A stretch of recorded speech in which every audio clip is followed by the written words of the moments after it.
এ পৃথিবীর সবচাইতে বড় স্বৈরাচারী ফেরাউনের পরে এই হাসিনা।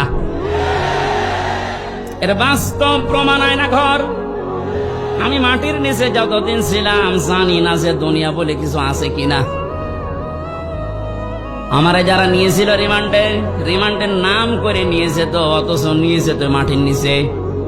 এত কঠিন অবস্থায় রেখেছিল, এত অসহায় হচ্ছিল মনে নিজেকে যে আল্লাহ পৃথিবীতে তুমি ছাড়া মনে হয় আর কেউ নেই। কারণ আমি বিচ্ছিন্ন ছিলাম দুনিয়া থেকে। আমি তো তাও মাত্র 3 বছর, আর ব্যারিস্টার আরমান 8 বছর। আপনি কল্পনায় আনতে পারেন যে একজন মানুষকে মাটির নিচে যে ঘর এখন দেখা যাচ্ছে, এখানে 2 দিন 5 দিন 10 দিন না 8 বছর একটা মানুষ থাকলো কি করে?